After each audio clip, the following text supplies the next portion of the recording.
Greetings, ladies and gentlemen, and welcome to Slate's narration of the web series The Human from a Dungeon. If you're new to the series, there is a playlist listed down below in the description, and as always, I hope that you enjoy.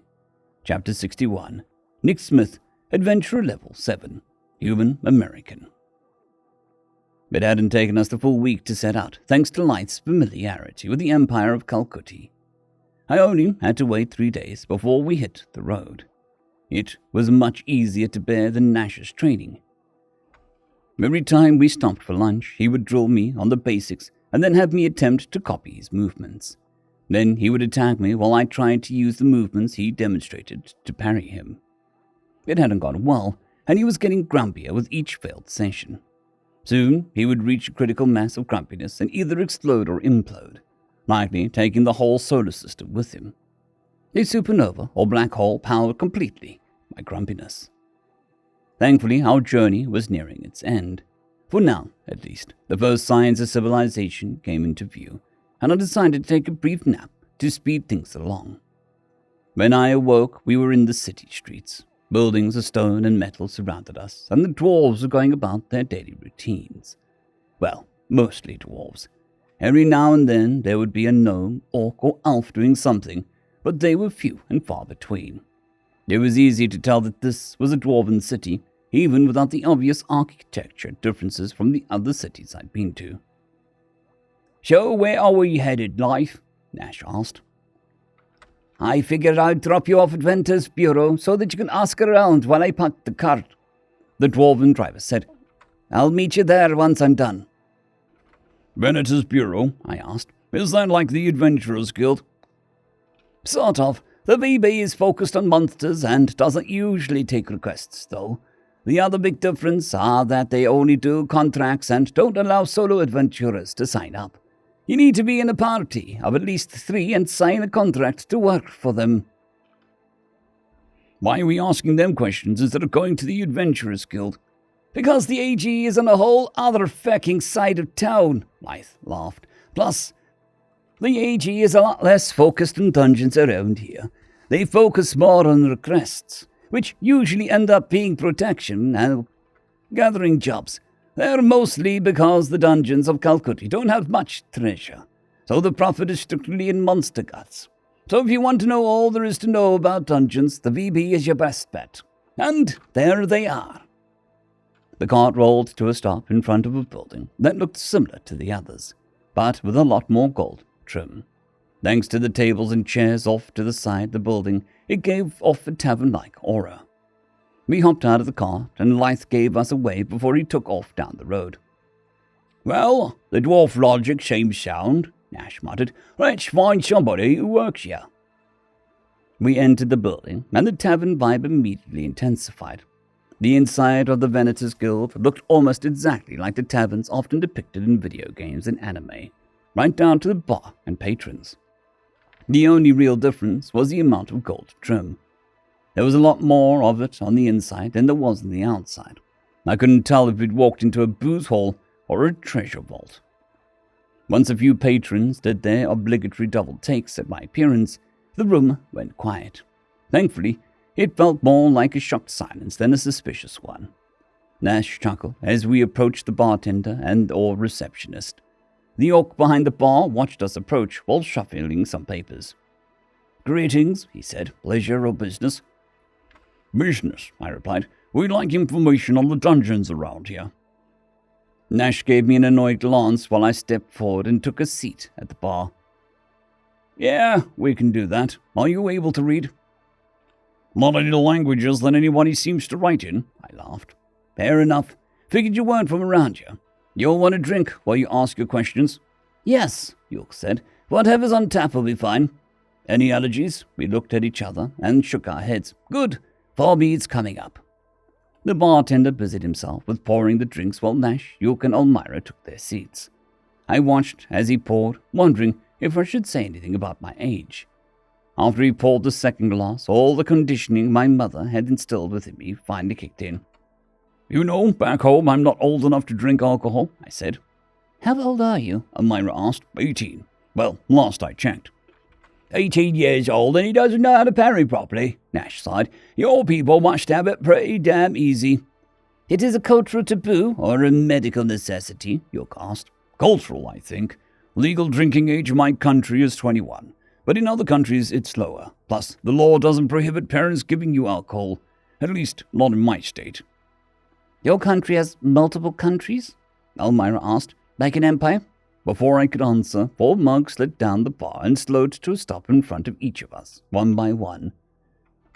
My eyes widened as the bartender returned to his previous position. Elmira and my brothers seemed unimpressed, though. How'd you do that? I asked. Practice, the orc smirked. So, what are you wanting to know? How many dungeons are nearby? Nash asked. Only the one. He was considered neutralized until just a few hours ago, actually. Neutralized? Well, the last time the dungeon was spewing monsters was over a decade ago. Contractors went to explore it, reported traps and kobolds who seemed to have a leader, but no loot or monsters are worth a damn. Kobolds aren't worth a damn? Maybe to a collector, but you get a lot more of the good stuff from the bigger cousins, and you don't have to listen to them yap at you. Plenty of folk take issue with hunting things that talk, too.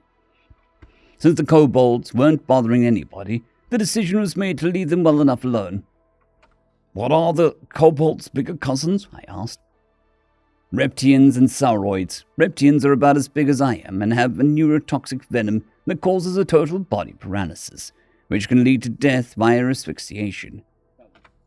They travel in groups, have 6-inch claws, and hunt by spitting their venom at their victims and ripping them to shred once they're paralyzed.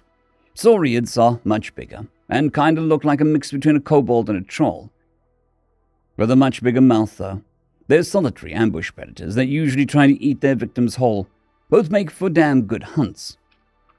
So why is the dungeon no longer considered neutralized? Asked Nash. We've been having a bunch of disappearances. Far more than normal. A couple from here in town, but mostly out on the road near the dungeon. A couple of adventurers found evidence that the victims had been taken into the dungeon. So we sent some of our own to check it out. He gestured over to the corner. My gaze followed his wave and saw a massive orc, 3 dwarves and an elf, an upright lizard that was happily eating a chunk of meat. It was my turn for the obligatory double take. They brought back that kobold that claims the dungeon has been taken over by vampires. At least 7 of them. The Western Wasters are brave, but not stupid. That's far too many vampires for 5 adventurers to handle. They made their way back to report, and we reclassified the dungeon as active. A somber silence settled over us at the mention of vampires. Raisin had spared no detail when he explained what had happened in our absence. My first thought was that the vampire that had led the drow may have taken refuge in the dungeon, but Raisin had said that half-breed vampires aren't able to make more. Something weird is going on here. Do you think the disappearances in town were due to the vampires? Nash asked. I don't know. It's hard to believe that they can make it through the gates, especially since there's a nightly curfew. An odd feeling, like a soft nudge, tagged at the back of my mind. Too many coincidences. We're looking for dungeons that were inhabited by the cult. My brother's homeland was attacked by a vampire, and there's a dungeon with vampires on our first stop. I couldn't shake the feeling that it's been waiting for us, somehow. We should talk to them, I said. I feel like this might be the dungeon we're after. You're gonna take a drink of your mead first, Nash grinned. I looked at my untouched mug of mead. My friends back home hadn't been the type to throw parties with booze, so the only time I'd ever had any was the beer my dad shared with me on my 18th birthday. The bitter taste of the beer echoed in my mouth, and I felt my stomach churn. Yeah, of course, I said, picking up the mug. Don't worry, I'll prevent inebriation, Ten said. Thanks. I took a deep breath and chunked the contents of the mug. It was much sweeter than I expected, but it burned a little going down. Once the mug was finished, I set it down and wiped my mouth. Once my sleeve left my mouth, a loud burp forced its way out. Nice, the bartender chuckled. Nash raised his eyebrows as Jukka paid for the drinks. Hope you stay on your feet after that, he said. It'll be fine, Jukka said. We're not going to be heading out immediately. If he ends up drunk, he can sleep it off. If? Yes, it is possible that Ten will intervene. That's changing, Nash grumbled. Damn, Jukka saw right through me. I pushed the mug towards the bartender with a chuckle, and I heard a muffled voice. Toxin resistance unlocked. Really? That feels a little cliché. Well, I guess the cliché would be more along the lines of someone with superpowers being unable to get drunk because of the resistance to poisons, rather than unlocking it while drinking. As I tried to think of an example of someone gaining a resistance to toxins from drinking booze, an evil thought occurred to me. I just unlocked a skill, I said innocently. It's called toxin resistance. I stand corrected, Nash replied angrily. That's cheating. The sour expression on my adopted brother turned trainer's face filled me with a sick glee. Seeing jealousy twist his features completely made up for all the recent bruising. Yulk chuckled and shook his head. Well, that is a handy skill to have, he said. I would note that it says resistance rather than immunity, though. I pulled up the skill information and relayed it to him. Toxin resistance allows a user to resist 25% of the negative effects of a poison or venom. That doesn't have a cooldown or duration either, I added. I guess that means it's always active. That does sound like a handy skill to have, the bartender said, grabbing my mug and putting it in the sink behind him. I suddenly became aware of how weird this must look to the poor orc. Something he's never seen before, comes to his bar, asks strangely coincidental questions about dungeons, then downs a mug of mead and gains a new skill. And in the face of these odd events, he's managed to maintain his professionalism. He didn't ask what I am or act suspicious of me at all. To him, I'm just another customer. I reached under my cuirass and pulled a gold coin out of my coin pouch, and placed the coin on the bar and slid it towards him. Thanks for the drinks. You keep the change, I said. I didn't catch your name. Thank you, he said, smiling as he picked up the coin. The name's Jums. I introduced myself and the rest of my party while they finished their drinks. Jums took our mugs one by one and placed them in the sink that mine had gone in. Well, it was nice to meet you, he said. You're welcome back any time. Oh, well, we'll definitely be back, I laughed. That mead was pretty good. All right, we should go and have a chat with the Western Wasters, Nash said, sliding off his stool. Well, they are still somewhat sober, that is. You're right, I replied. Let's go.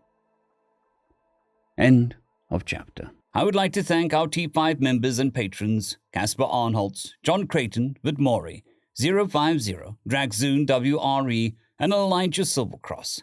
Thank you very much.